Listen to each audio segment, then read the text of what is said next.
मुबारक हो, आपके मुतालबात मान लिए गए। आगे आ जाओ। आवाज़, इस कमरे में एम्पलीफायर की फैसिलिटी तो मेरा ख्याल से नहीं है। चलिए मैं थोड़ा सा और लाउड बोल देता हूँ। अस्सलाम वालेकुम। मुबारक हो, आप सबके मुतालबात मान लिए गए। कल की क्लास के बाद बहुत सारे बच्चे एहतजाज रिकॉर्ड करते हुए आए। उन्होंने कहा कि सर कमरा छोटा है, हम पढ़ना चाहते हैं, हमें पढ़ाएं। हमने कहा हम अपनी लाइब्रेरी को आपके लिए कुर्बान कर देते हैं। हम लाइब्रेरी रूम 1 में ले गए हैं और आपको एक बड़ा हॉल अवेलेबल कर दिया। कल घर जाके आप लोगों ने क्या क्या कवर किया? कुछ पढ़ा? घर जाके चैप्टर 2 को रिवाइज़ किया? कहाँ तक रिवाइज़ किया? कितना रिवाइज़ कर लिया? सारा? पक्की बात है? कितने सवाल लिख के किए? 6 की मेरे पास एक फिगर आई है। और कोई ऐसा नौजवान जिसने 6 सवाल लिखे हों? 6 पूरे 6 लिखे हैं? किसी ने 7 लिखे हों? किसी ने 8? नहीं, चैप्टर की बात नहीं हो रही। किसी ने 8 लिखे हों? किसी ने 4 सवाल लिखे हों? गुड। किसी ने 3 सवाल लिखे हों? आई कैप वर्बल एग्जाम करता है या रिटर्न में करता है? तो रिटर्न का मतलब क्या था कि घर जाके जो सीखा है उसको कागज़ पे ज़रूर आपने उतारना है, चाहे वो कंटेंट हो चाहे वो क्वेश्चंस हो। चैप्टर 3 पूरा कवर करके आ गए। क्या रह गया? एक अच्छा बच्चा अगर मुझे बताए। एक्सेप्शंस रह गई हैं, वो गिफ्ट वगैरह की बातें रह गई हैं, उसके अलावा पूरा कंप्लीट है। ठीक है, यानी कि अब मुझे अपने सवालों को थोड़ा सा मॉडिफाई करना पड़ेगा। कोई बात नहीं। एक चीज़ जो कल हम लोगों ने सीखी थी वो क्या थी कि आई कैप में how many types of questions there are? 3। मुसर भाई पंखे बंद करवा दें, आवाज़ नहीं जाएगी पीछे। ठीक, तो 3 तरह के सवाल थे। टाइप 1 सवाल कौन सा होता है? Straightforward question. इसमें क्या करना होता है? You have to just write the law. Type 2 सवाल कौन सा होता है? Seems logical. मुझे सीम्स लॉजिकल की कोई 2 फीचर्स आप लोगों से चाहिए। ये सवाल कैसा होता है? ऊपर एक उसने सिनेरियो क्रिएट किया होगा, नीचे जो रिक्वायरमेंट होगी that would be a plain simple requirement. और टाइप 3 सवाल कौन सा होता है? लॉजिकल सवाल, प्योर लॉजिकल सवाल, जिसमें आपसे डिटरमिन करवाया जाएगा कि क्या ये वैलिड कॉन्ट्रैक्ट है, जिसमें आपसे डिटरमिन करवाया जाएगा कि क्या लायबल बंदा है या नहीं है, जिसमें आपसे डिटरमिन करवाया जा सकता है कि बताएं ब्रीच हो रही है या नहीं हो रही, परफॉर्मेंस हो रही है या नहीं हो रही। शुरू करते हैं सर। कल वाले पैटर्न को कंटिन्यू करेंगे और हमारे पास स्ट्रेट फॉरवर्ड इस वक्त 4 सवाल आपकी स्क्रीन पे मौजूद हैं। क्वेश्चन 1 देखते हैं, ज़रा बाआवाज़ से बुलंद पढ़िएगा मेरे साथ। What is an agreement? When is an agreement considered to be void? State the circumstances under which the object of an agreement will be considered illegal. आई के अपने 1.5 लाइन में 1 सवाल पूछा, 2 सवाल पूछे, 3 सवाल पूछे। ब्रेक करते हैं। पहला सवाल क्या है? What is an? तो इसको क्या करेंगे एग्जाम में? डेफिनेशन। आपने एग्रीमेंट की हेडिंग खोली और उसके नीचे आपने वर्ड बाय वर्ड जो अल्फाज याद किए हैं एग्रीमेंट के, आपने उसको एग्जैक्ट कॉपी पेस्ट। तो एग्रीमेंट की डेफिनेशन कौन सुनाएगा अच्छी सी?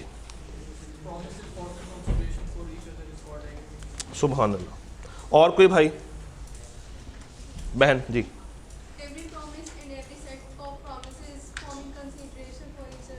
हमारे पास 2 डिफरेंट डेफिनेशंस आ गई हैं। कोई और पूछते हैं? और कोई जो तीसरी डेफिनेशन लेकर आए? आई कैप की बुक क्या कहती है? या जो मेडिजी बुक है बी लॉ की, वो क्या डेफिनेशन देती है? जरा चलिए किताब से पढ़ के बता दें।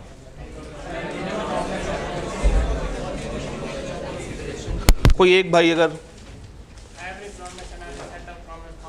एवरी प्रॉमिस और every set of promise forming consideration, तो आप लोगों ने इसको डिफाइन कर दिया।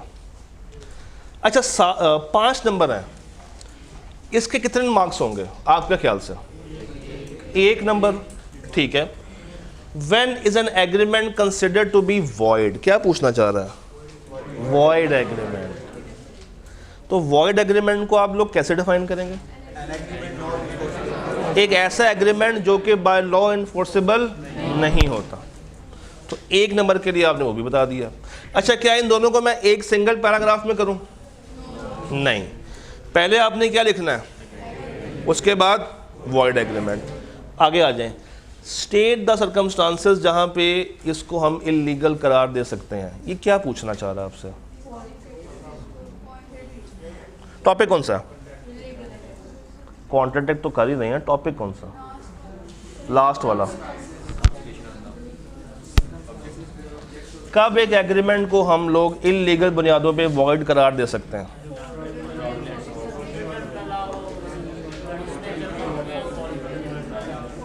चलें सैंपल बेस पे ना सैम्पलिंग करते हैं।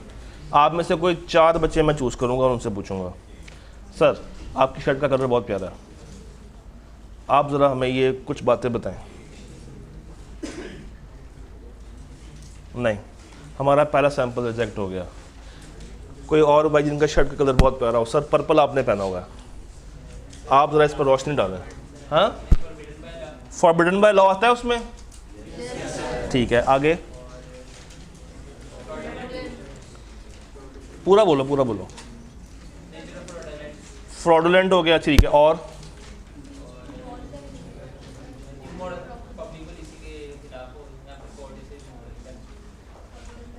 पक्की बात है?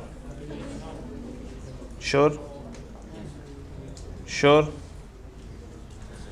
तो देख के पढ़ दो, देख के पढ़ दो। हाँ जी, जरा देख के सुना देंगे, कोई बात नहीं, आप पे ज़्यादा जुल्म नहीं करते। फॉरबिडन बाय लॉ, आगे एनी अदर लॉ, ठीक है। आगे फ्रॉडुलेंट हो गया, इंजरीज टू, ठीक है। और आखिरी इमोरल या अगेंस्ट। तो ये गालिबन को 3 नंबरों के लिए होना चाहिए। तो इसको क्या आपने मज़ीद एक्सप्लेन करना है या सिर्फ लिख देना है लाइन बाय लाइन? सवाल का हेल्पिंग वर्ब चेक करते हैं। क्वेश्चनिंग वर्ब क्या कह रहा है? स्टेट। सवाल ने कहीं कहा है कि इसको एक्सप्लेन करो? नहीं। तो आपने इसमें कोई मज़ीद एक्सप्लेनेशन ऐड नहीं करनी। You have to just write it down those all points. ठीक है जी, अगला सवाल देखते हैं। ऑटम 9 क्वेश्चन नंबर 2, जरा पढ़ें। Describe the circumstances under which an agreement made without consideration is considered to be valid and binding. अब टेक्निकली आप लोग ये पढ़ के नहीं आए, मगर कहीं ना कहीं पहले तो पढ़ा होगा, थोड़ी बहुत नॉलेज होगी। इसमें 4 बातें आती है, बस मुझे नाम बता दें। Natural love and affection, gifts, time bar debt, चौथा क्या है? चौथा बता दें। Past voluntary services.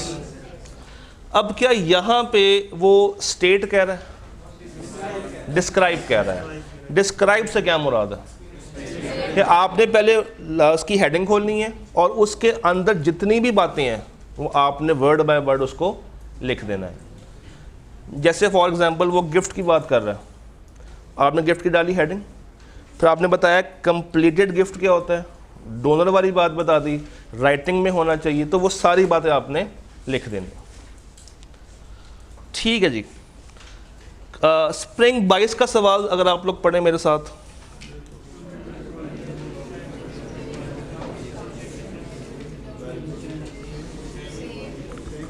है ना मजे की बात? सेम हो गया, ये और ये सेम है, सेम है। इसका मतलब अगेन क्या है कि आईकैप ने जो सवाल 2009 में 7 नंबर के लिए पूछा वो 2022 में, तो इसका मतलब है कि जो हम लोगों ने कल एक रूल सेट किया था उस रूल को आज भी पूरा किया जा रहा। क्वेश्चन 3 ज़रा मुझे मज़े का लग रहा है, पढ़ेंगे?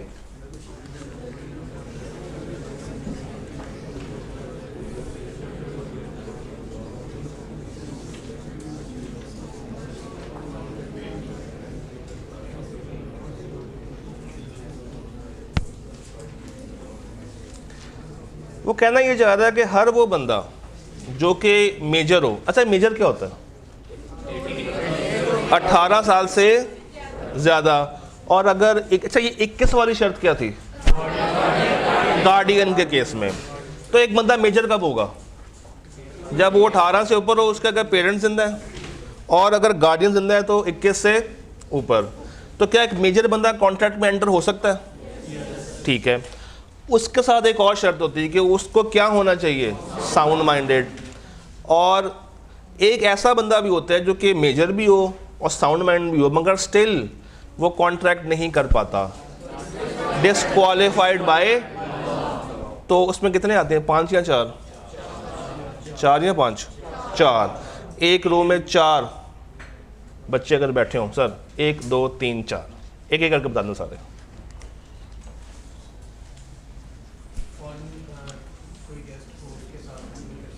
गेस्ट का वर्ड नहीं है, एम्बेसडर, ठीक है जी। ब्रुकलिन, अगला पॉइंट,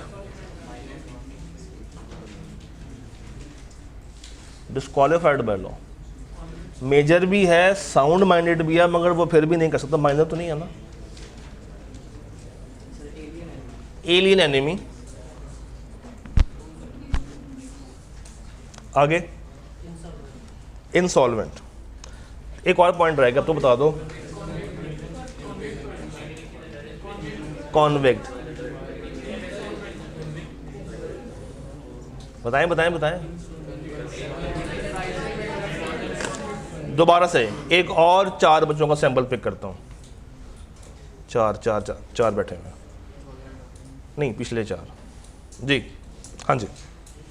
इंसॉल्वेंट, ठीक है, पूरा नाम लें। चौथा पॉइंट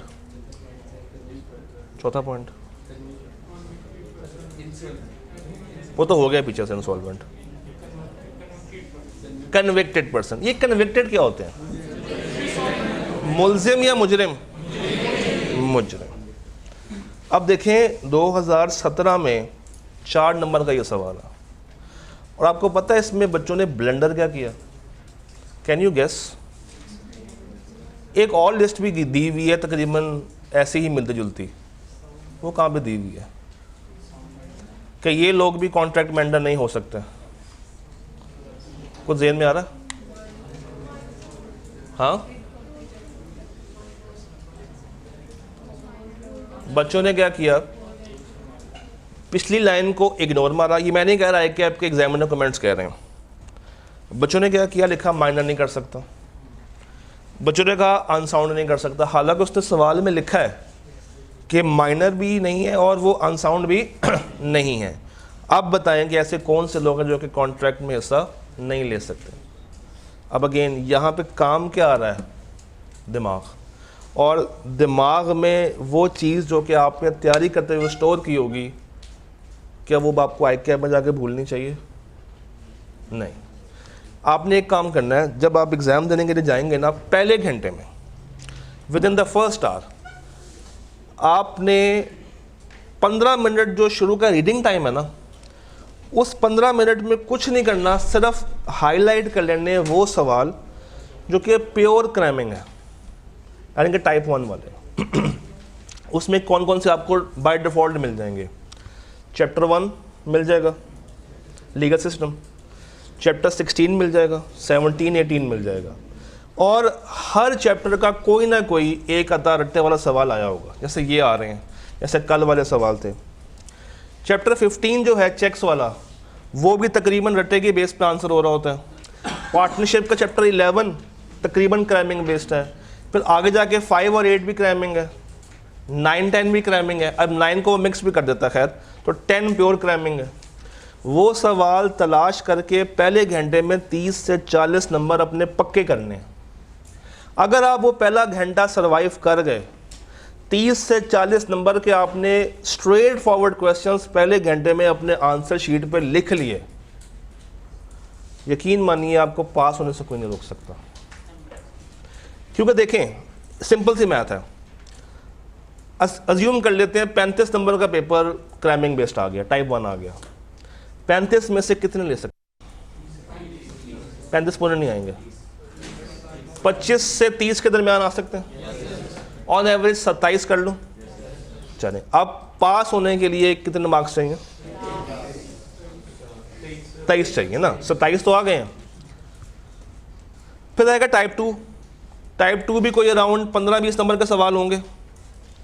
तो उस टाइप 2 में से फर्स्ट करें 20 मार्क्स के सवाल आ गए टाइप 2। 20 में से यार बहुत ही, अगर कोई एवरेज भी हो 10 भी नहीं हासिल कर पाएगा। कितने हो गए? 37। अभी मैं लॉजिकल पे नहीं जा रहा। एमसीक्यूज कितने हैं? 10 ले लेंगे। कितने हो गए? 47 हो गए। 3 नंबर आपने हासिल करने और अभी भी आधा पेपर पड़ा हुआ। ये ट्रिक है बी लॉ का पेपर पास करने का। आपका पहला घंटा बहुत स्ट्रांग होना चाहिए। टेस्ट मैच कभी देखा? वो भी सेशन बाय सेशन चलता। तो सेशन 1 यानी कि फर्स्ट आवर अगर आप सरवाइव कर गए, रट्टे वाले सवालों से मैक्सिमम नंबर निकाल, बच्चा ना घबराता है यार लगाना पड़ेगा। हाँ, लिखने वाला हो तो मैं लिख लूँगा, तो ना उससे रटा लगता है और ना उसे लिखा जाता है। वो जस्ट अपने आप को एक दिलासा दे रहा होता है कि यार रटा ना लगाना पड़े, मैं तो सेल्फ राइटिंग करने वाला शख्स हूँ। ऐसा कोई नहीं है, हमारे में से कोई भी अरस्तु बैठा हुआ नहीं है। आई कैप ने देखें, कैफ 1 मुश्किल पेपर आता है, कैफ 2 दरमियाना पेपर आता है। पहले सेट में आई कैप चाहता है कि बच्चे का कोई ना कोई पेपर तो पास हो। तो वो कोई ना कोई पेपर कौन सा है? मगर बच्चा क्या करता है, उसका फोकस कहाँ पे होता है? FAR 1 पे। फोकस कहाँ पे होता है? टेक्स्ट पे। ये बेचारा मजलूम होके दब जाता। और एक ऐसा पेपर जो कि आप निकाल के अपने रिश्तेदारों में झंडा लहरा सकते हैं कि देखो मैंने CA का पहला पर्चा पास कर लिया है, उससे भी आप लोग रह जाते हैं। क्या छठा? क्या वो पेपर थोड़ी है, वो तो शुगल है। PRC इज जस्ट शुगल। अच्छा जी, चैप्टर 3 में से आई कैप ने ऑटम 9 से लेके, बातें शुरू हो गई साथ ही, ऑटम 9 से लेके ऑटम 22 तक सिर्फ 4 क्राइमिंग बेस्ड क्वेश्चन हैं। मैं इसमें एक बात और भी आपको क्लियर कर दूं, बी लॉ का सिलेबस कई दफ़ा रिवाइज हुआ है। तकरीबन हर तीसरे साल या हर दूसरे साल ये सिलेबस रिवाइज कर रहे होते हैं। कभी सी लॉ के साथ मिक्स कर देंगे, कभी तोड़ देंगे, या कभी 16, 17, 18 जैसे चैप्टर्स को ऐड कर देंगे। हो सकता है कि ज़्यादा सवाल हों, मगर अब वो सवाल आपके कोर्स कंटेंट का पार्ट नहीं है। तो आपने अगर कोई पुराना पेपर आपके हाथ लग जाए जिसमें सवाल आपको मिल रहे हो ज़्यादा, तो उसका मतलब ये नहीं है कि आपने उनको भी तैयार करना है। अच्छा जी, अब आ जाए टाइप 2, सीम्स लॉजिकल। आपको पता है ना करना क्या? सिंपल रेफरेंस देना है और आपने कॉपी पेस्ट करनी है वो वाली वर्डिंग। रिटेंशन ज़रूरी है और आपने जो तैयार रट्टे वाला किया हुआ है वो उठा के आपने लिख देना, मगर सिनेरियोस को लिंक करने के साथ। हमारे पास 3 सवाल हैं, आप लोगों ने पहले क्वेश्चन नंबर 6 करना है। Go ahead. मैं कोशिश करता हूँ कि थोड़ा सा मज़ीद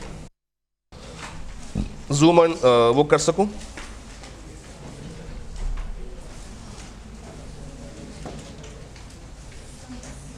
नहीं हो पाएगा। अगर आपके पास बुक है तो ऑटम 12 क्वेश्चन नंबर 3B है।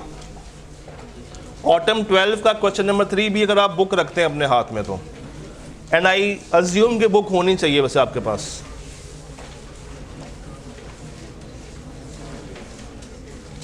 सवाल क्या कह रहा है? एक तारिक है और एक ताहिर है। अब देखें क्या हो रहा है। इनाम 1, ऑटम 12 का 3B।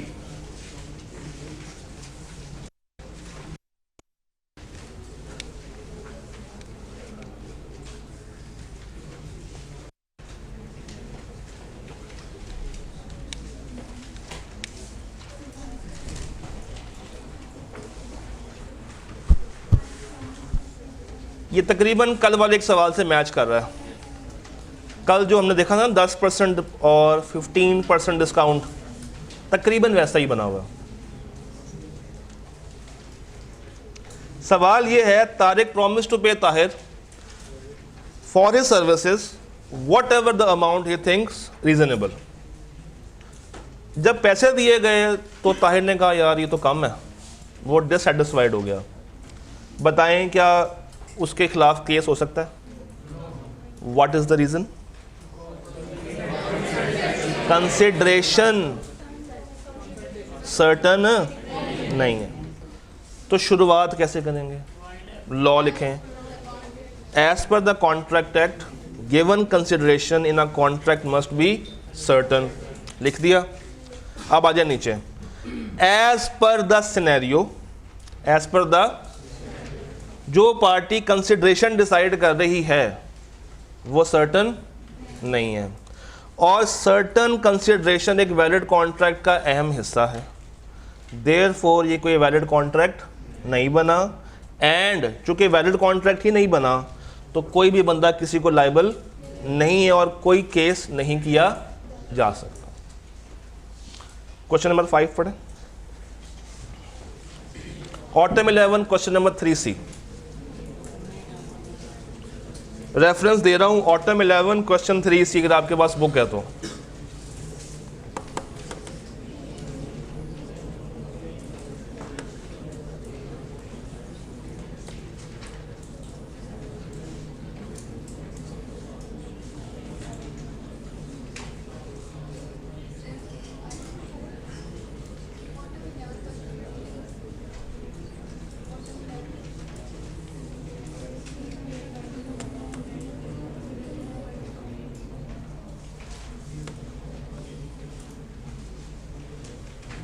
नहीं हो नहीं रहा।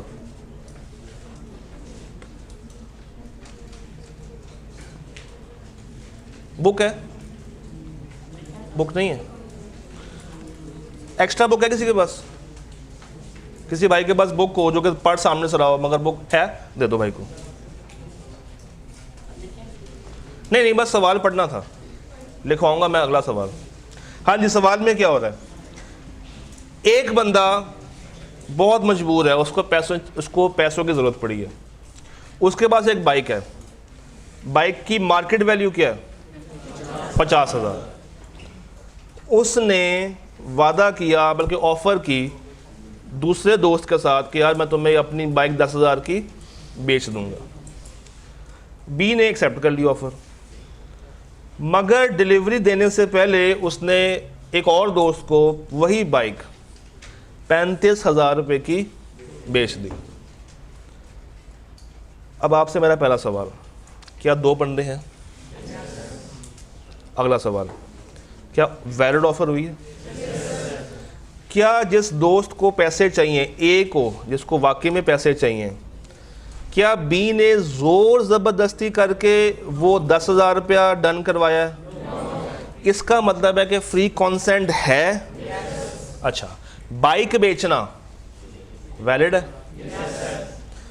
और आपको आज आपने पढ़ा होगा कि कंसिडरेशन होनी चाहिए, बेशक एडिक्वेट हो या ना हो। उसकी एडिक्वेसी डिसाइड कौन करता है? कोर्ट। मगर शर्त क्या है? ज़ीरो नहीं होनी चाहिए, कोई ना कोई वैल्यू होनी चाहिए, चाहे वो 1 रुपया ही क्यों ना हो। There should be a value. तो 50 की बाइक अगर एक बंदा अपनी खुशी के साथ 10 की बेच रहा है तो इस पे किसी को एतराज़, किसी को आग लग रही हो? पक्की बात है। तो इसने क्या किया, दूसरे बंदे से ज़्यादा पैसे मिले तो बाइक उसको दे दी। तो जिसके साथ वादा करके बैठा हुआ है, जिसने उसके वादे को एक्सेप्ट भी कर लिया, एग्रीमेंट भी बन गया, कॉन्ट्रैक्ट भी हो गया है, उसके साथ नाइंसाफ़ी नहीं की, बुरी बात है ना। तो क्या वो उस पर केस कर सकता? क्या वो अपना हर्जाना, डैमेजेस जो उसको पड़े होंगे वो वापस क्लेम कर सकता? गुड, हो गया। अब आप लोगों ने क्वेश्चन नंबर 7 पार्ट 1 और पार्ट 2 मुझे बताना फ़ौरन से। रेफरेंस है स्प्रिंग 14 का क्वेश्चन नंबर 3A।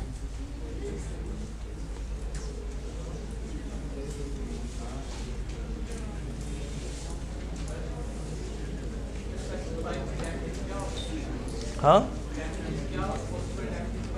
क्या हो सकते हैं? जितना मिस्टर बी को नुकसान हुआ होगा डिले का, हो सकता है कि उसने ए से बाइक लेके एक्स को बेचनी हो, तो जब ए से बाइक नहीं मिली तो क्या वो एक्स को बेच पाएगा? नहीं। इसका मतलब है कि जितना उसको आगे से नुकसान है, एक तो वो मिलेगा ऑर्डिनरी, वो स्पेशल है, स्पेशल को कम्युनिकेट करना होता है, ऑर्डिनरी बाय डिफ़ॉल्ट मिल जाते हैं। फिर जितना ये केस करेगा, जो केस का खर्चा होगा अदालत से वो भी क्लेम करवा सकता है। जितना इसका टाइम लगा है, जो उसका टाइम ज़ाया हुआ है, उसके अगेंस्ट पैसे भी ले सकता है। तो ये 3 चीज़ें ये रिकवर कर सकता है।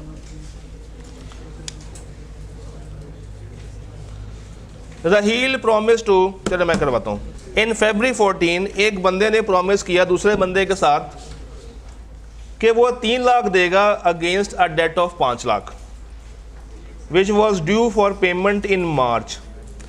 अच्छा, आप टेक्निकल पॉइंट सुनिएगा। पेमेंट कब से ड्यू है? 2010 से। सवाल किस अटेम्प्ट का है? 2014। और क्या पेपर मार्च में हो रहा है? स्प्रिंग है ना, तो मार्च में हो रहा होगा। और यहाँ पे महीना कौन सा था? 2010 की मार्च से 2011 की मार्च, 12 की मार्च, 13 की मार्च, और तो कम से कम 4 साल हो गए इस डेट को। टाइम बार्ड हो गया। टाइम बार्ड कब होता है? 3 साल के बाद वो टाइम बार्ड हो जाता है। क्या एक डेट अगर टाइम बार्ड हो तो आपने अकाउंटिंग में पढ़ा होगा कि आप उसको क्या रिकॉर्ड करते हैं? बैड डेट रिकॉर्ड कर लेते हैं। तो इसने कितने का बैड डेट रिकॉर्ड किया होगा? 5 लाख का। कि अचानक से उसको एक उम्मीद की किरण नजर आई कि मैं तुम्हें उस 5 के बदले कितना पे कर सकता हूँ, लेना तो लो नहीं तो ना लो। तो एक बंदा टाइम बार्ड डेट जो कि ड्यू था बहुत पुराना, उसके अगेंस्ट कम पैसे देने पे तैयार हो गया। टॉपिक कौन सा है चैप्टर 3 में से? एक्सेप्शंस। तो आपने कुछ नहीं करना, सिर्फ वो जो एक्सेप्शंस के ब्लॉक के अंदर बातें लिखी हुई हैं वो उठा के पहले लिख देनी है। कब एक टाइम बार्ड डेट वैलिडेट होगा? जब वो राइटिंग में आ जाए और साइन वाले पॉइंट, वो बातें लिख दी आप लोगों ने। उसके बाद आपने ये बताना है कि ये अगर कम पैसे भी दे रहा है। अच्छा, ये भी आप लोगों ने कहीं ना कहीं पढ़ा होगा, एक लीगल राइट के अगेंस्ट अगर कम पैसे भी दीजिए तो दूसरा बंदा मान लेता है। मैं आपको 2 ऑप्शंस देता हूँ, ये रेमिशन है या वेवर है?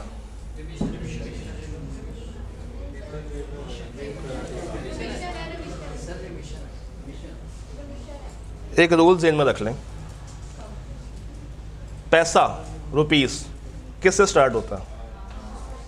तो अगर ज़्यादा पैसे की जगह पे कम पैसे दिए जा रहे हों, पैसे छोड़े जा रहे हों, तो वो रिमिशन है। आर से रुपीस और आर से रिमिशन। और अगर गुड्स कम दिए जा रहे हों, कोई लीगल राइट कम दिया जा रहा हो, तो वो वेवर होता है। तो सर यहाँ पे 3 नंबरों के लिए वो टाइम बार्ड डेट के अंदर जितनी बातें लिखी हुई हैं वो लिख देनी है लॉ के अंदर। नीचे आपने बताना है कि ये उस वक्त वैलिड होगा जब ऊपर वाली कंडीशंस मीट हो रही हैं। आप पॉइंट 2 करें।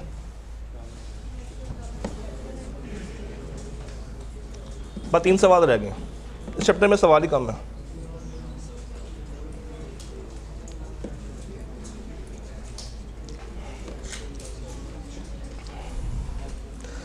शाजिया ने प्रॉमिस किया कि वो अपने भाई को लाख रुपया देगी फॉर यूनिवर्सिटी। भाई क्या ब्लड रिलेशन है? ओके, नेचुरल लव में डालूं या गिफ्ट में डालूं? तो क्या करेंगे, नेचुरल लव वाली बात लिख लेंगे, उसके नीचे शाजिया वाला पॉइंट लेकर आएंगे कि ये उस वक्त वैलिड है जब ऊपर वाली सारी कंडीशंस मीट हो गई। चलो जी, अब आए जरा प्योर लॉजिकल पे। 3 सवाल हैं। अगेन लॉ,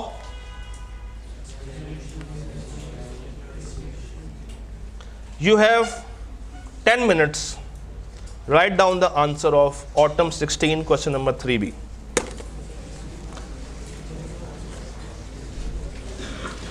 मैं इसमें आपको एक पहले हिंट दे दूं, सुन लें, एक पॉइंट पहले सुन लें। आई कैप क्या करता है? नेचुरल लव अगर हो भी रहा हो ना, अगर नेचुरल लव सवाल में एग्जिस्ट कर रहा हो तो उसको वो डबल आंसर करता है, नेचुरल लव से भी देता है आंसर, गिफ्ट से भी देता है। तो आपने भी दोनों से इसका आंसर निकालना है। Your 10 minute start now. कोई बात नहीं, किताब है ना, किताब तो है ना, मुझे तो आपकी ड्राफ्टिंग चेक करनी है। अज्यूम कि आपको आता है, अज्यूम कि आपको आता है, कभी ना कभी कहीं ना कहीं तो पढ़ा होगा, इससे पहले पढ़ा होगा, तो मैं इतनी तो आपके रिलायंस कर सकता हूँ।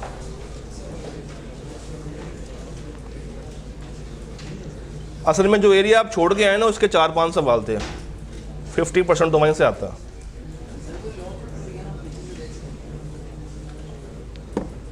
ये सहूलत सिर्फ आज के लिए वैलिड है।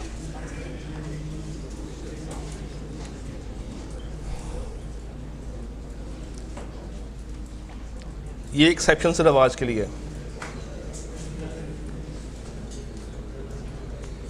कोई बात नहीं, थोड़ा सा माहौल आपको पता है बाहर भी हबस वाला हुआ है, गुजारा करें। जब भी इल्म की राह में तकलीफ़ आए ना, समझिएगा कि आप सही राह पे सही तालीम हासिल कर रहे हैं। इसी खुशी में आप लोग मुझे चिप्स खिला रहे हैं। चले जी, क्या? हाँ जी, ऑटम 16 क्वेश्चन नंबर 3B आपका रेफरेंस है।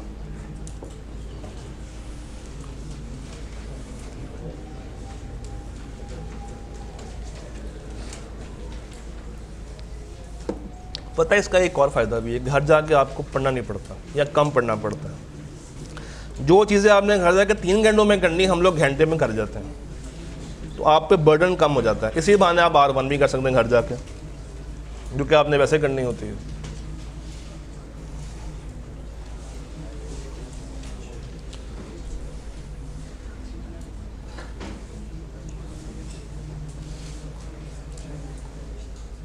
फोकस यहाँ पे ले आओ।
You have 6 minutes left.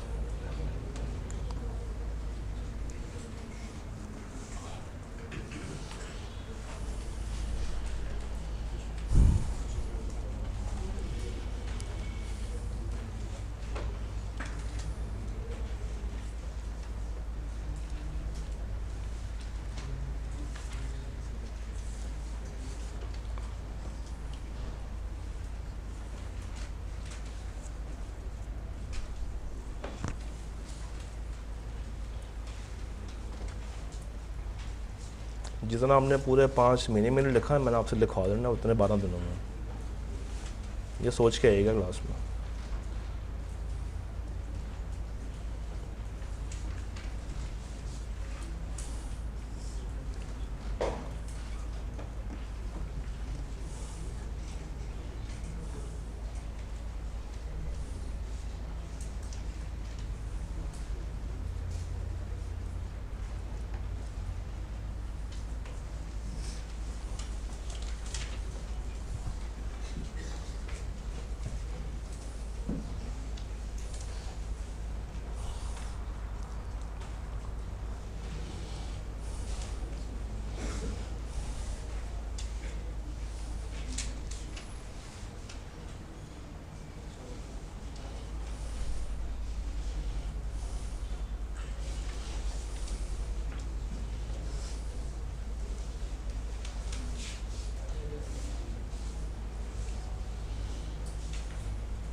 हाँ जी, हो गया। 4 नंबर हैं आई कैप में, आपको 6 मिनट मिलने थे, इसके 10 मिनट मैंने दे दिए। तो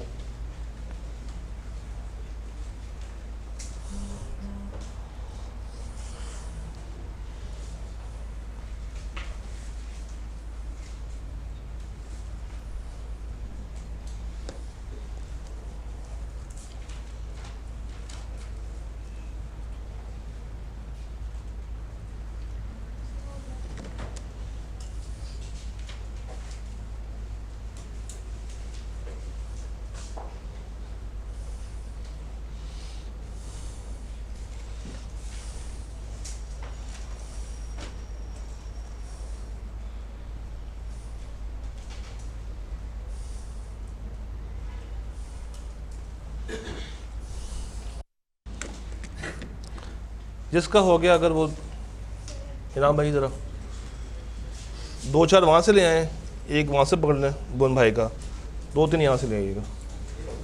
आपकी डायरेक्ट ही इतना क्लोज रेफरेंस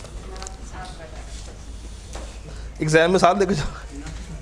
वो पंडल है पूरा। चलो जी, मैं ज़रा इससे पहले फ्री हो जाऊँ। अच्छा जी, आप कितने बच्चे कर रहे हैं? 2-4 ही हैं।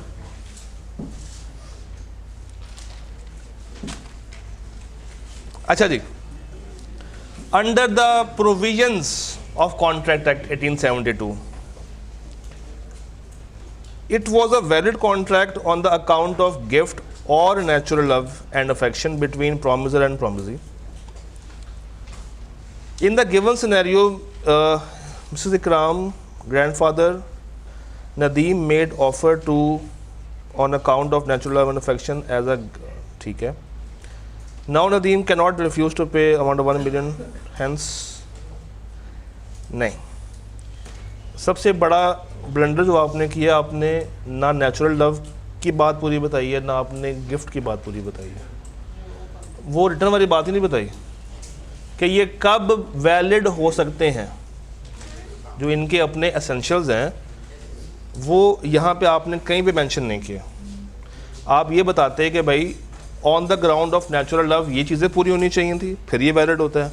और अगर इसको हम गिफ्ट की तरफ लेके जाएं तो ये इसकी 2-3 बातें पूरी करो और उसके बाद मैं उसको वैलिडेट करूँगा। तो ये बात आपने उसको बिल्कुल भी बताई नहीं। जी जी, हाँ ये एक सवाल आई वॉज एक्सपेक्टिंग कि आप में से कोई ना कोई करेगा। अब ICAP ने क्यों इसको डबल आंसर किया हुआ है ये समझने की ज़रूरत है, क्योंकि ये दोनों जगह में फॉल करता। देखो, क्या आप अपने ब्लड रिलेशन को गिफ्ट नहीं दे सकते, और गिफ्ट गैरों को भी दिया जा सकता। इसका मतलब है कि जब आप नेचुरल लव एंड अफेक्शन की बात करते हैं तो बाय डिफ़ॉल्ट उसमें गिफ्ट वाली प्रोविजंस आ जाती हैं। और मज़े की बात यह है कि दोनों केसेस में जो कंडीशंस हैं वो सेम है, उसमें कोई चेंज नहीं है, बिल्कुल सेम है। तो आप अगर एग्ज़ाम में किसी एक एंगल को सामने रखें तो फिर आप एक सिर्फ नोट दे दें कि हम इसको इस प्रोविजन के तहत आंसर कर रहे हैं। और ICAP ने 2 के तहत क्यों लिखा हुआ है, क्योंकि बच्चे दोनों तरफ जा सकते हैं। ICAP ये एक्सपेक्ट नहीं कर रहा कि आप भी दोनों आंसर देंगे। ICAP अपने एग्जामिनर को ये बता रहा है कि अगर एक बच्चे ने गिफ्ट के मुताबिक आंसर किया है वो भी ठीक है, और अगर एक बच्चे ने नेचुरल लव के मुताबिक आंसर किया है वो भी ठीक है। बट आई वॉज एक्सपेक्टिंग कि आप डबल आंसर दें ताकि मैं दोनों बातें आपकी चेक कर सकूं। अच्छा जी, नहीं वो नहीं कटेंगे। गिफ्ट और वो कंप्लीट कब होगा, वही कंडीशंस। अच्छा जी, ये शुरू कहाँ से हो रहा? Love and affection as agreement between as agreement made without consideration is void, but in this situation the agreement becomes valid by approaching the condition। ये किसका है? ये what is this approaching the conditions? approaching का word नहीं आना चाहिए, आप इसको fulfill लिख लो, तो approaching is not the right word। these are the ठीक है, expressed in writing registered under law between parties having near relation। the agreement is also is गायब है, ठीक है। in the given scenario Nadeem, नीचे वाली बात ठीक है। अच्छा, रिटर्न के स्पेलिंग क्या होते हैं? सिंगल या double?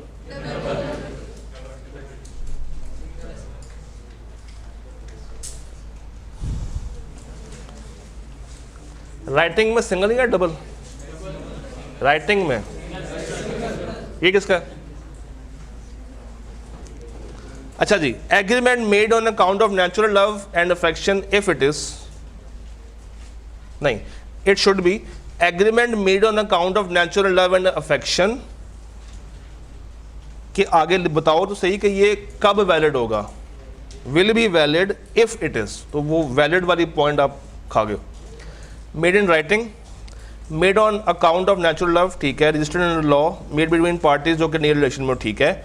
In the given question, grandfather वाली बात आपने बता दी, बन वाली बात बता दी, रजिस्टर वाली बात भी बता दी, ठीक है, गुड है, ये अच्छा लिखा हुआ। अस्तगफिरुल्लाह,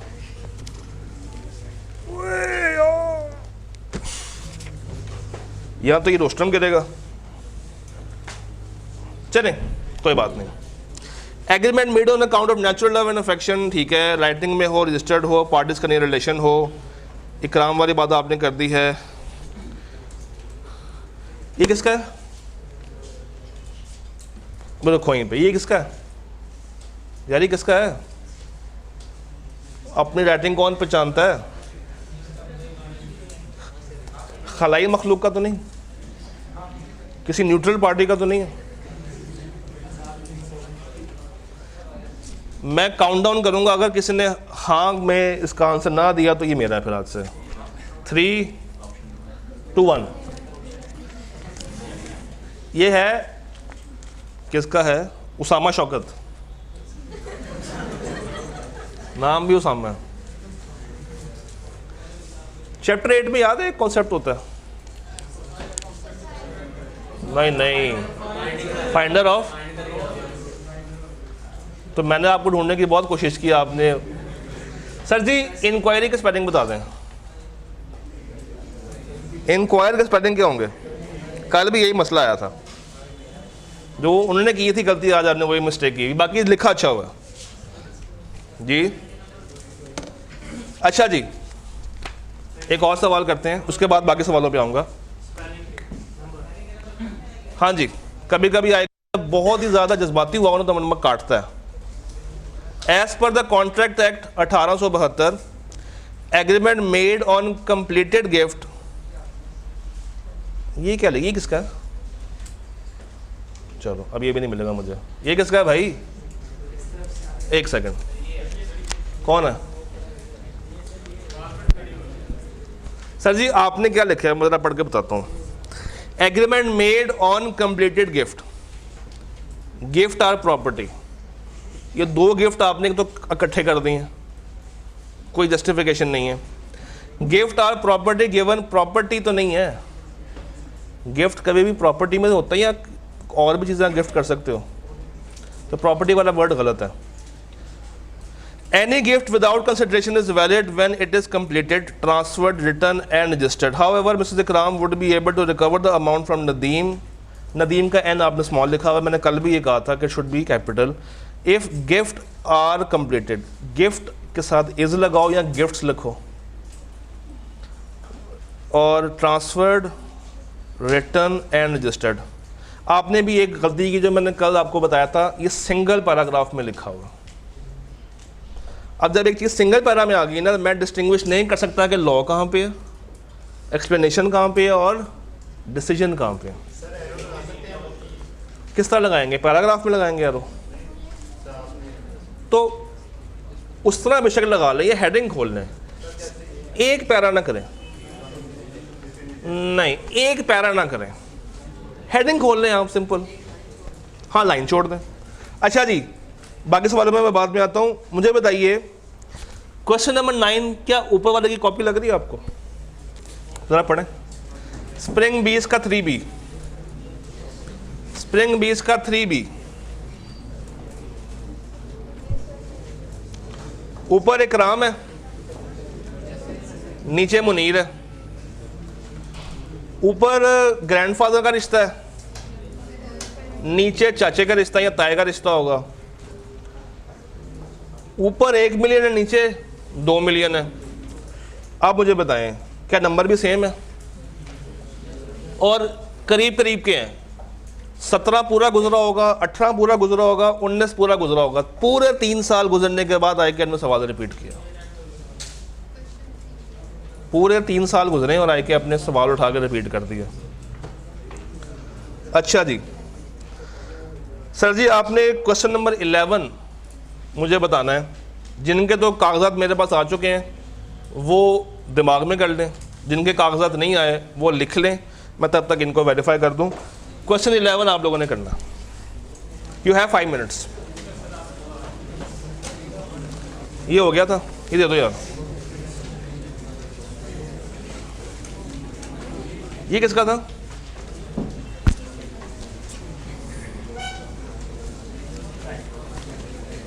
वो तो सीलो किया हुआ।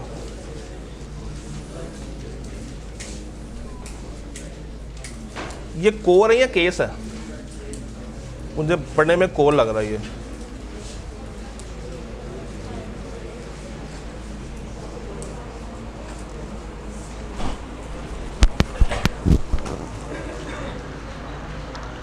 गुड है, अच्छा लिखा हुआ यार। एक वॉलंटियर मुझे यहाँ पे भी चाहिए होगा।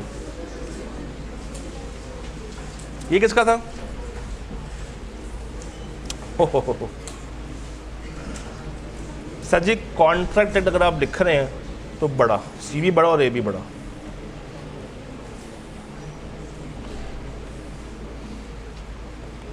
सारे बताने की ज़रूरत नहीं है। आपने क्या किया, अब लॉ में सारे बता दिए, गिफ्ट भी, नेचुरल लव भी नहीं, जो रेलेवेंट चीज़ है ना उसी के बारे में बस।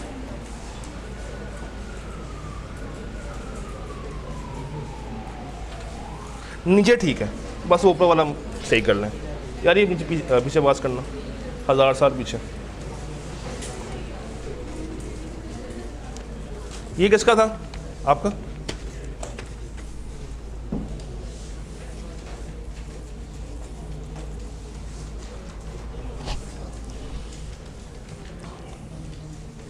गुड है, अच्छा लिखा हुआ।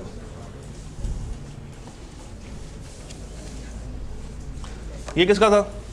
ये तो बिल्कुल ब्रांड न्यू है यार, क्यों तूने कहा मेरा? ओहो, ब्लू से लिखा हुआ, काट दो। आज तो ऐसा एक्सेप्शन दी मैंने। धोनी का वर्ड आपने यूज़ किया और किसी ने वर्ड नहीं यूज़ किया वो धोनी का।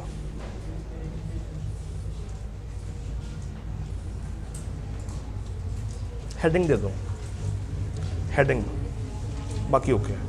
हेडिंग अगर दे दोगे ना तो और अच्छा हो जाएगा। हाँ जी,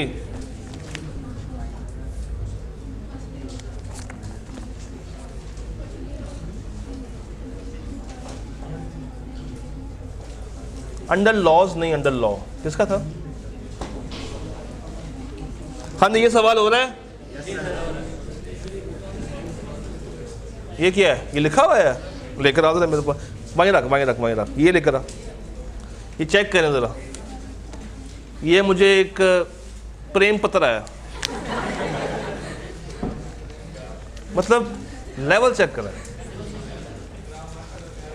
सर जी। मैं अगर इसकी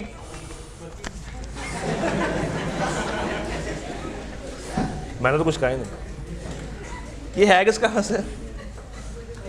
ज़रा साइड मुझे देना, इनाम साइड देना। कहाँ से आए हो? जेब में कितने पैसे? सही से बताना, जेब में कितने पैसे हैं इस वक्त? कितने पैसे हैं जेब में? मैं आपको एक नया रजिस्टर बाय कर दूं अगर आप कहते हो तो। अच्छा जी, चलो जोक सा पार्ट, ही सवाल कर लें यार, कोई बात नहीं, हमारे भाई हैं वो भी।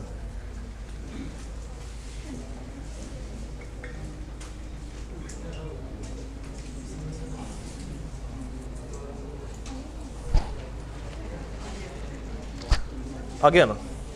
नहीं रुको। आपने लिखा हुआ है if he is stand in near in natural love. If he is standing, stand नहीं आएगा तो स्टैंडिंग का वर्ड आना चाहिए, ING साल लगेगा। तो ये तो लॉ लिखा है, बाकी नहीं। बैक साइड थी भाई के पास। चलो मैं इस पे विद लव कर देता हूँ।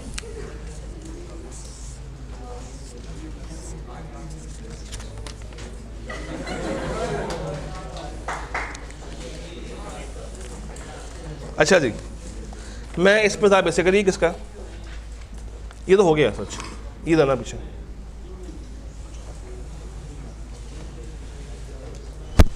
ये किसका था? स्माइली वाला।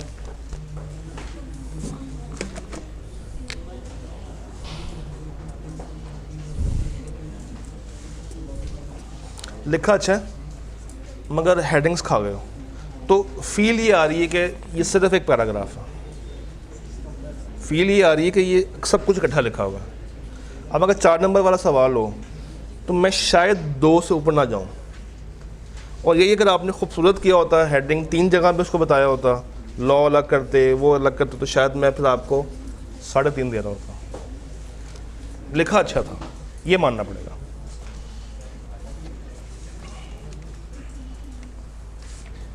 अच्छा जी, ये शहजादा कौन है? सॉरी,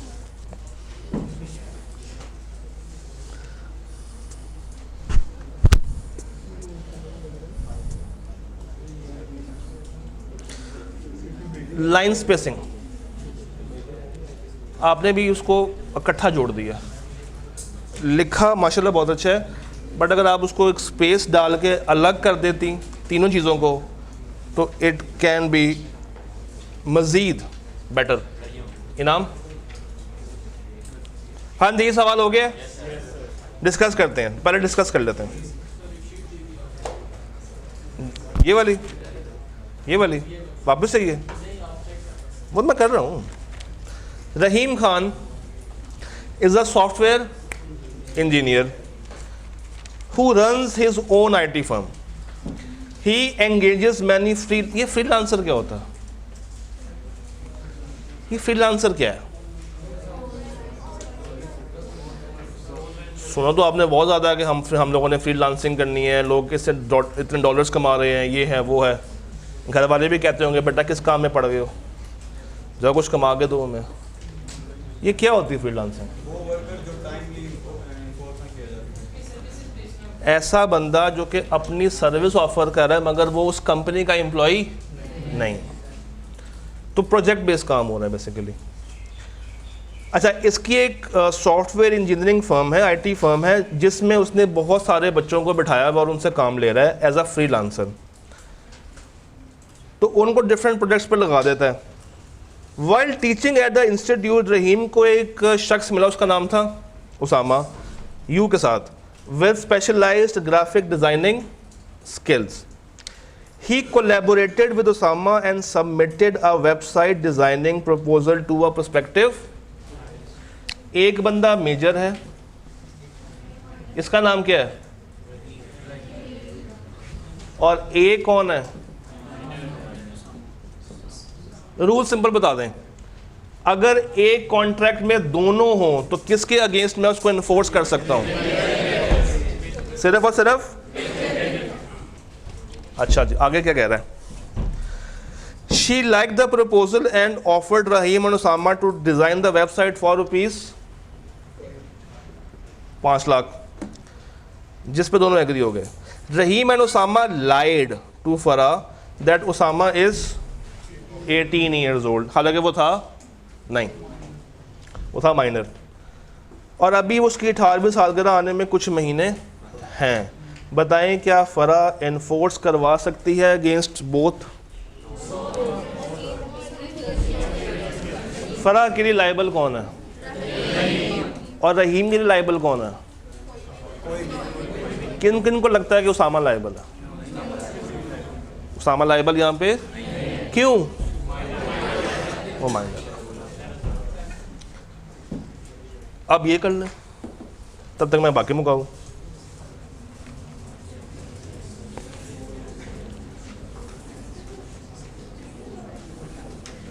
ये किसका था?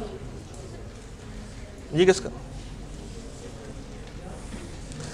यार एक सॉरी सुनिएगा ज़रा, एक मसला आप सारे कर रहे हैं, वो बहुत कॉमन हो गया अब, वो ये कि कोई तोड़ नहीं रहा पैराग्राफ्स को, और हेडिंग भी मैंने बहुत रेयर देखी बनती हुई।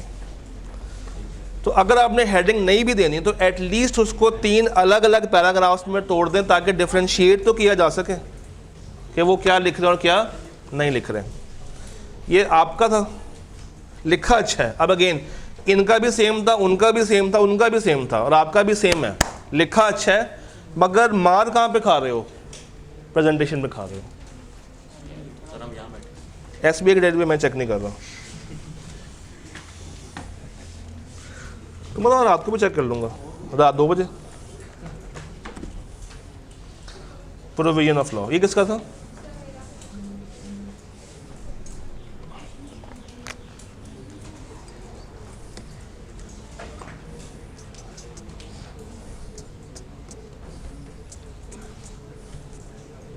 By far the best and complete answer.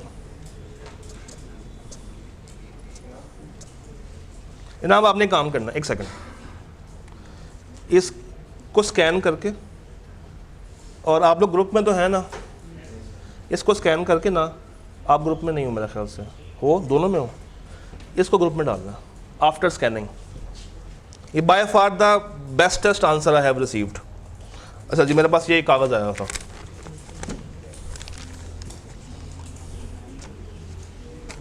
एक सेकंड, आपको वो तो नहीं कॉन्सेप्ट की नज़र लग जाएगी मुझे, मैं ठीक है।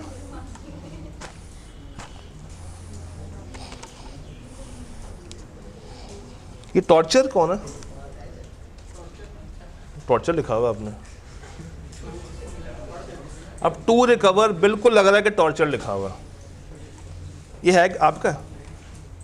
मुझे ऐसा आपसे इस कागज़ की तो उम्मीद नहीं थी, मुझे लगा था कि शायद आप बाकियों में सेंसिबल होंगे।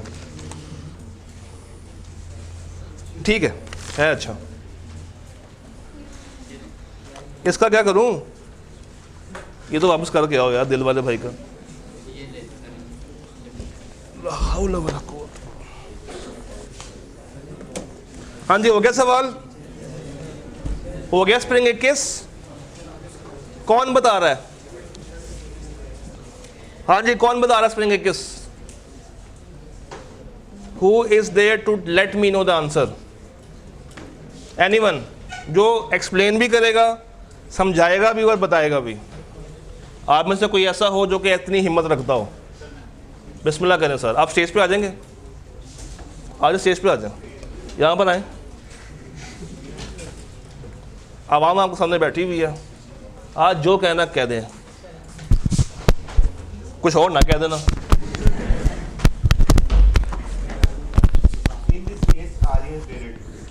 वो पर्सन होता है जो कभी कभी साउंड माइंड होता है, कभी कभी अनसाउंड होता है।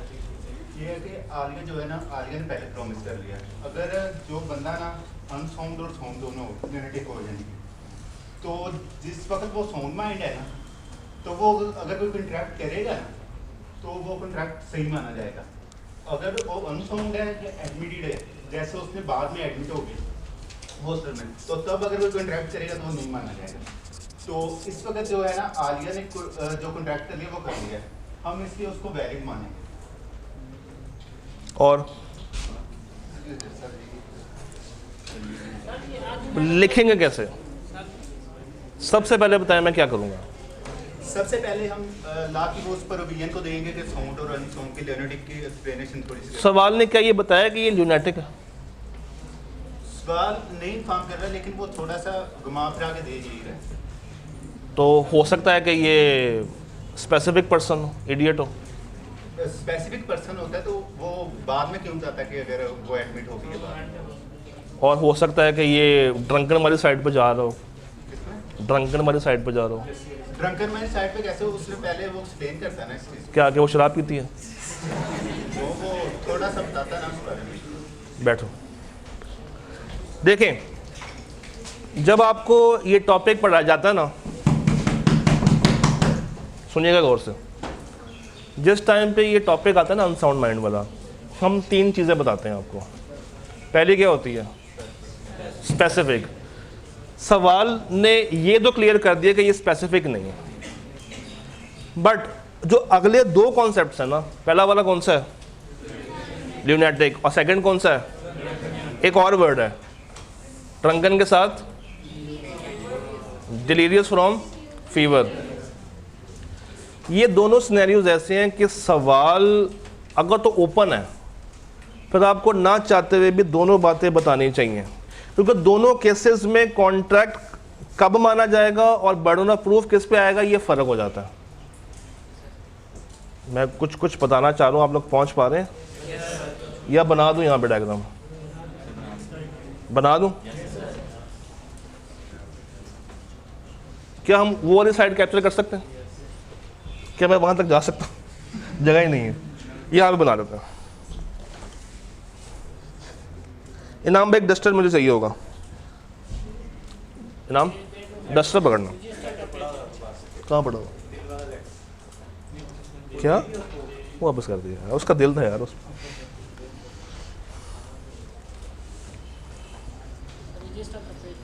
हाँ? जुल्म नहीं करना। एक तो आप लोग वैसे ही घर वालों से कहते हैं कि कॉलेज ने फीसें बढ़ा दी हैं, उनसे लेते हैं पैसे ज़्यादा, रजिस्टर आप लोग बाय नहीं करते, और एंड पे क्या होता है? लिया भाई तो यही लिया, मुझे ऑफर होनी शुरू हो गई, यही सही है। अच्छा जी, थीम क्या है? अनसाउंड। अनसाउंड में 3 कैटेगरीज। पहली कौन सी है? Specific person. इसके साथ हो सकता है? नहीं, ये 100% क्या है? वॉइड। ये तो क्लियर है ना? अब आए आगे, यहां पे कौन आएगा? ल्यूनेटिक। और यहां पे कौन आएगा? ड्रंकन। इसका एक और नाम होता है डिलीरियस फ्रॉम फीवर। अब देखना ये होता है हम लोगों ने कि रेयर क्या है।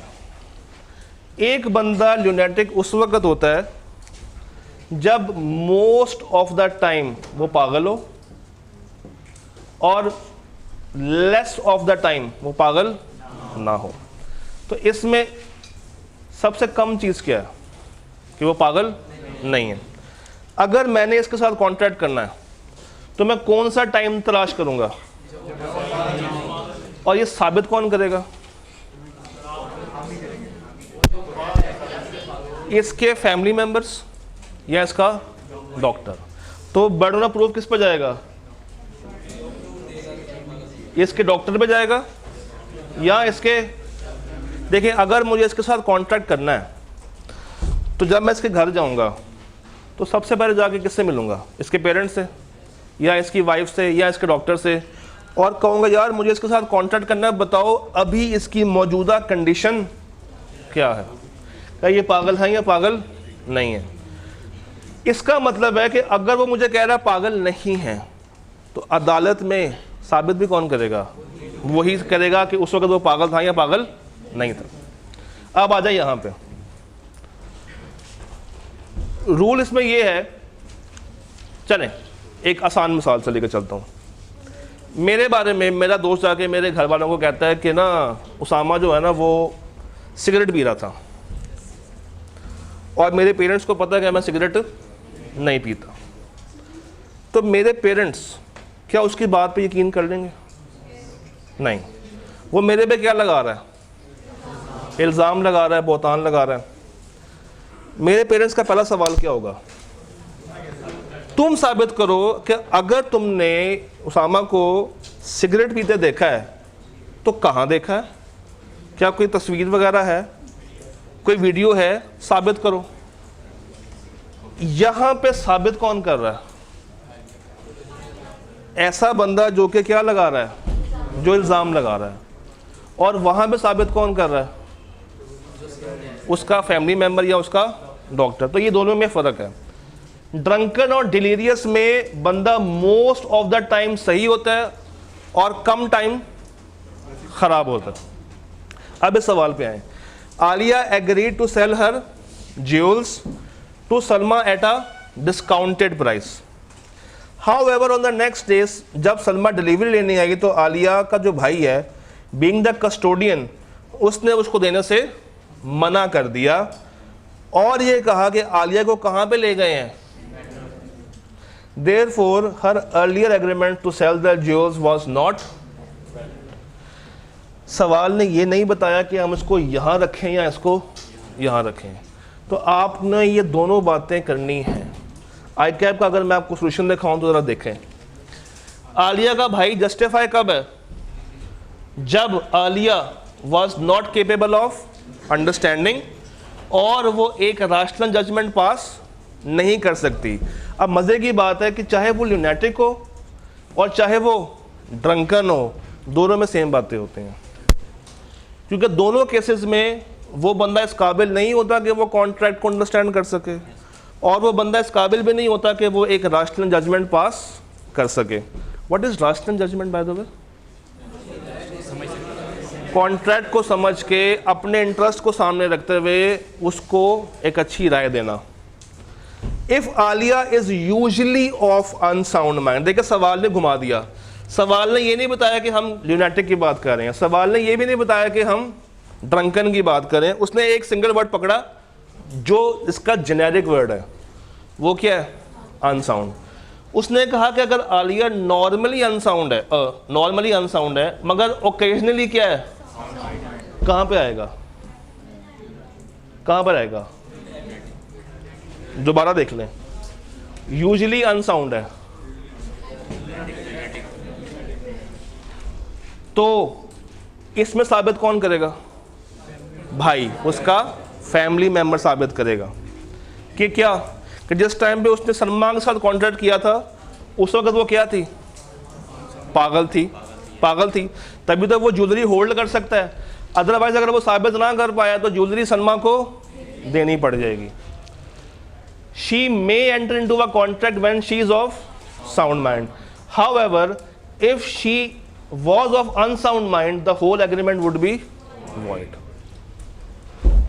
एक हिंट थी सवाल में, बताऊं कहाँ पे? भाई। अब ज़रा गौर करें, हमने कहा था BOP बर्डन ऑफ प्रूफ किस पे होगा? घर वालों पे, फैमिली पे होगा।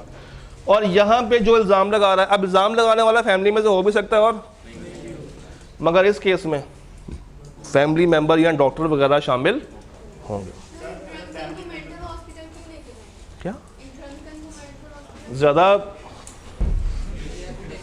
एक बंदे ने अगर ज़्यादा कंज्यूम कर लिया है तो उसका दिमाग भी तो ख़राब हो सकता है। और बाद में हो गया, अगर जिस टाइम पे कॉन्ट्रैक्ट हुआ उस टाइम तक कोई मसला नहीं था, सब्सिक्वेंटली हो गया, तो जिस टाइम तक बना था वो वैलिड है, वो दिया जाएगा। एक सेकंड, अभी क्लास खत्म नहीं। हाँ हाँ वो देंगे। हाँ जी, यहाँ तक ओके। कल का है चैप्टर 5 और चैप्टर 8 प्लस ये तो खैर हमने कर लिया है आज यहाँ पे। कल मोस्टली एरियाज़ हम लोगों ने डिस्कस करने हैं। जिनके मेरे पास रजिस्टर्स हैं वो रुक जाएं, जिन्होंने मज़ीद चेक करवाना है वो रुक जाएं, बाकी जा सकते हैं। अल्लाह हाफ़िज़।